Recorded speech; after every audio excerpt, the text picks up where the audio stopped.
Graça e paz. Eu sou o pastor José Henrique e aqui na Escola Dominical da Igreja Presbiteriana de Nova Aurora estamos estudando a revista Palavra Viva da editora Cultura Cristã.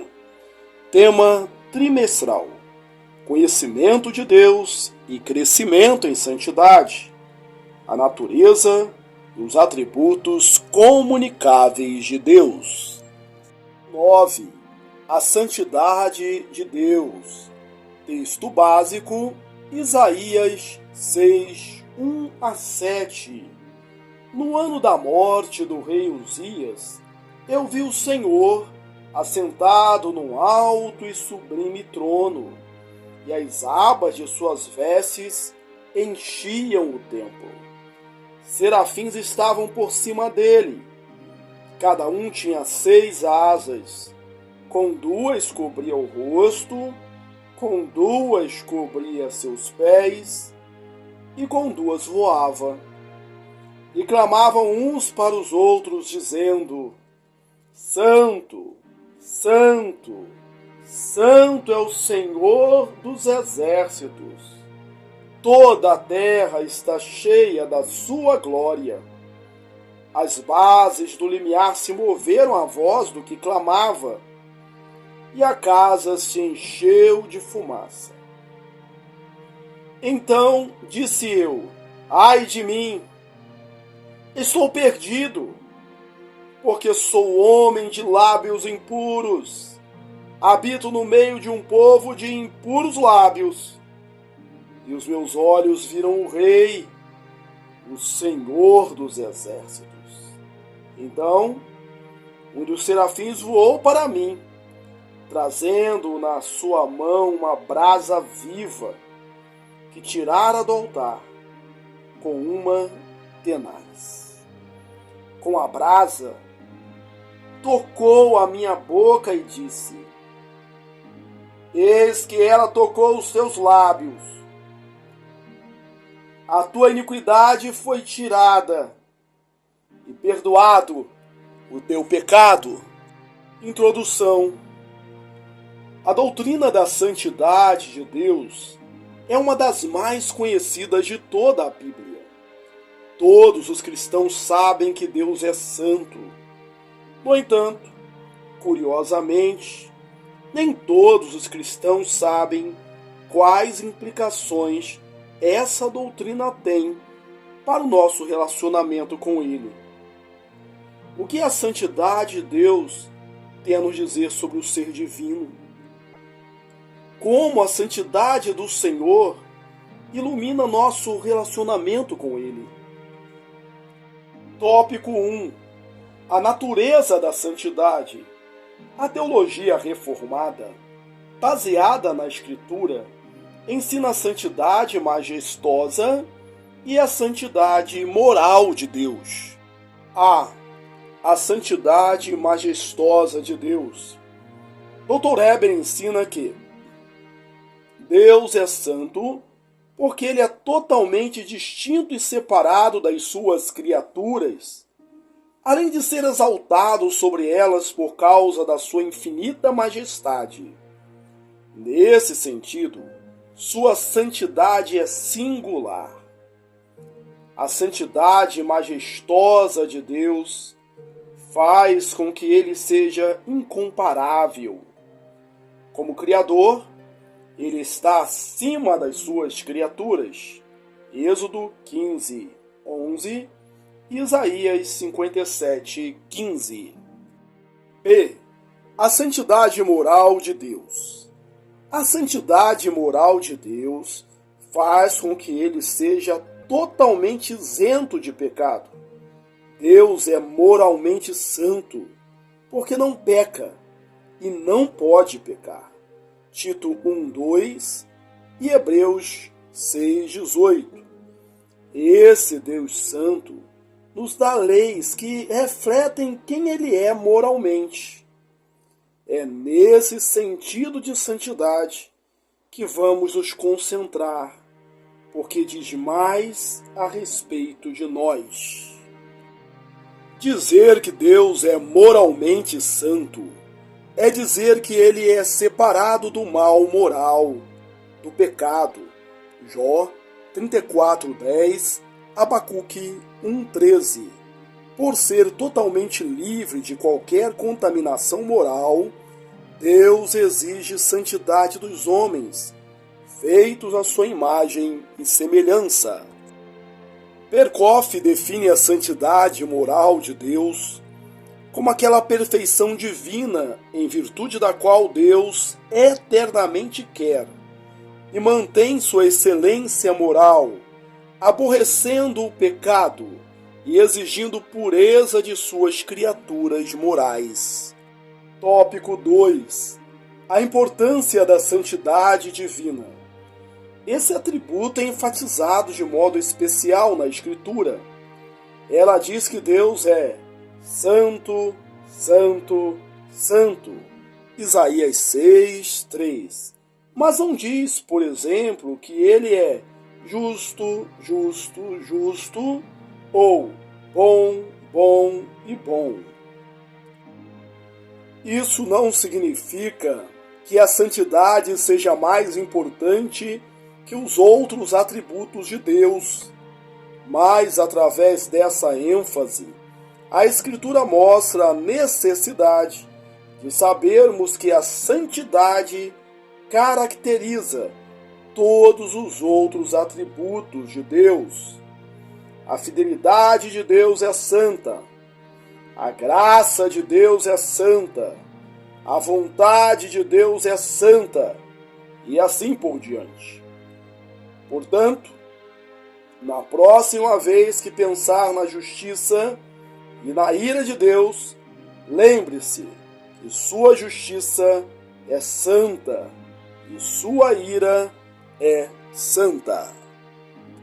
Os cristãos devem confiar na palavra de Deus, porque, sendo perfeitamente santo, ele não pode mentir. Sua santidade garante sua fidelidade. Salmo 89, 34-36 e Amós 4:2. A. O padrão da santidade divina. O padrão da santidade humana é a lei moral de Deus. Ela é o padrão da nossa santidade. No entanto, Deus não pode ser medido pela lei que ele criou para os seres humanos, para seres finitos que estão sujeitos a seu governo moral. Embora haja um padrão moral para as pessoas, não há padrão moral para Deus fora dele mesmo. Suas leis santas apontam para a sua santidade, mas não servem de padrão para a avaliação da sua santidade. Só ele é padrão para si mesmo. O ser humano não tem meios para verificar a santidade de Deus, conferindo-a segundo um padrão moral. Tudo o que pode fazer é crer naquilo que Deus diz sobre si mesmo. B. Manifestações da santidade de Deus, nas suas obras, nas suas leis, na redenção. A santidade moral de Deus é revelada nas suas obras, nas suas leis e na redenção do pecador. Nas suas obras, tudo o que Deus criou era muito bom. Gênesis 1:31, inclusive o ser humano. Todos os seres racionais criados por Deus, homens e anjos, foram criados santos. Judas 6, Eclesiastes 7:29. O pecado não surgiu em decorrência de um defeito de fabricação, mas da rebeldia do homem e dos anjos, que se recusaram a cumprir as leis de Deus. Deus é santo em tudo o que faz. Ele é justo e reto. Deuteronômios 32:4. Por isso, tudo o que procede dele também é. Nas suas leis, a santidade de Deus pode ser vista em sua lei, que reflete a santidade de sua natureza. A lei de Deus é santa, Romanos 7,12, e pura, Salmo 19,8. Portanto, o legislador também é. Todas as leis de Deus são santas e refletem sua natureza. Deuteronômios 4,8, Salmo 19,10. Deus revela sua santidade, especialmente em sua lei moral e em sua lei cerimonial. Lei moral. Essa lei proíbe o pecado e estimula o cultivo de virtudes, porque ela é uma lei santa. Romanos 7,12, Salmos 19, 8 e 9. Lei cerimonial. Na lei cerimonial, Deus ordena os sacrifícios pelos pecados, revelando sua ira contra eles e a exigência de derramamento de sangue. Os julgamentos de Deus são decorrentes de sua santidade. Sendo perfeitamente santo, ele não pode se omitir diante da prática do pecado. A morte dos cordeiros apontava para a não conformidade da vida humana com a perfeita santidade divina e para a necessidade de um substituto para a sua ira. Na redenção, a morte de Jesus na cruz evidencia o desprazer de Deus com o pecado. O clamor de desamparo de Cristo na cruz revela o quanto o pecado é repugnante para Deus. Mateus 27, 46. Como o pecado está arraigado no coração, não há como punir o pecado sem punir o pecador. Contudo, Deus não precisa punir o pecador pessoalmente. Ele pode puni-lo substitutivamente. Jesus foi o substituto por meio de quem Deus puniu o pecado substitutivamente, para redimir o pecador. Gálatas 3,13. Deus pune o pecador em seu substituto, que é Cristo, para perdoar os pecados dos remidos. Para que o pecador seja perdoado, outro teve de tomar seu lugar, suportando a ira de Deus. Hebreus 9, 22. Em Deus, a santidade é essencial. Nos homens, é adquirida e derivada. Em Deus, a santidade é imutável, porque é parte da sua natureza. Na criatura, a santidade é mutável, podendo aumentar ou diminuir. Tópico 3. Isaías e a santidade de Deus. Isaías 6, 1 a 10 ilustra muito bem a santidade de Deus.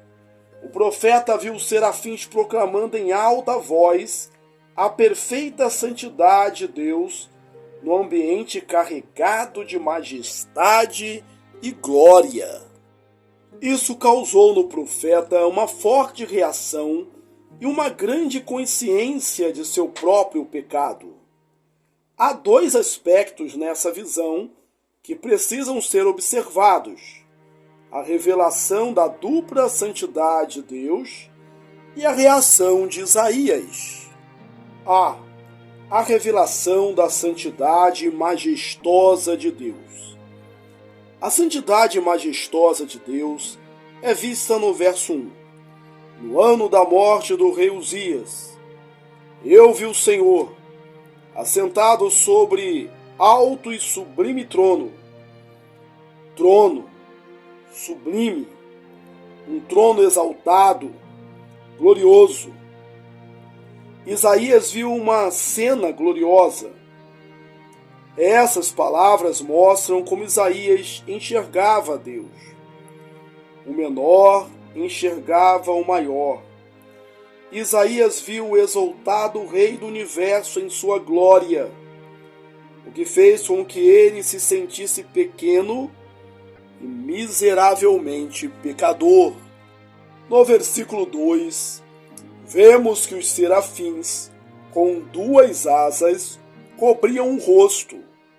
Isso é uma indicação de que, por causa da santidade majestosa de Deus, essas santas criaturas celestes que exaltavam o Rei não podiam contemplá-lo.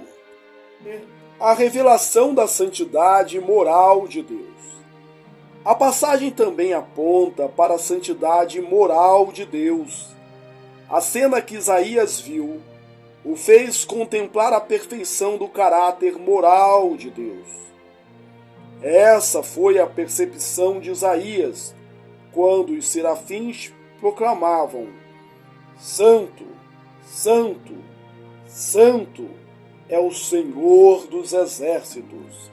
Versículo 3. Diante da santidade moral de Deus, Isaías reconheceu sua pequenez e seu pecado. Esse reconhecimento fez com que ele confessasse humildemente o seu pecado e fosse perdoado. A contemplação da santidade de Deus o tornou consciente da sua pequenez e da sua imundície. Lábios impuros. Quanto maior é a nossa noção da santidade de Deus, maior é a nossa consciência da nossa depravação. Somente quando entendemos quem Deus é, temos consciência de quem somos. Isaías entendeu essa visão de um modo muito pessoal. Ao contemplar a santidade majestosa e moral de Deus, ele não se preocupou com os pecados dos outros. Algo como: João tem lábios impuros, mas com seus próprios pecados. Temos esquecido essa verdade. Ao sermos confrontados pela santidade de Deus, devemos nos preocupar com os nossos pecados. Conclusão: Deus é perfeitamente santo, o que o torna exaltado acima de toda a sua criação. Nas palavras de Isaías, ele é o alto, o sublime. Isaías 57:15. Ele também é moralmente santo em tudo o que é e faz. Em sua bondade, ele chama seu povo à santidade, convidando-o a ser como ele é. 1 de Pedro 1, 15-16, Levíticos 19, 2. Enquanto estivermos neste mundo, sempre teremos de lidar com nossos pecados, embora tenhamos a semente da santidade plantada em nosso coração e o dever de zelar por ela. Porém, no reino eterno de Cristo, o pecado será removido e seremos perfeitamente santos em comunhão santa e eterna com o Senhor. Aleluia! Vem, Senhor Jesus! Aplicação: como Deus é santo, lide com ele com a máxima reverência. Salmo 89, 7, 99, 5, 2, 11. Êxodo 3, 5. E oriente sua vida segundo os preceitos dele. Deus não ordena que sejamos onipotentes ou eternos, mas ordena que sejamos santos como ele é. 1 de Pedro 1, 16. Como filho amado de Deus, viva como ele ordena. Você é chamado para ser imitador dele. Seja humilde, demonstrando a obra que a contemplação da santidade de Deus produz em você. Que Deus te abençoe ricamente. Um forte abraço e até a próxima!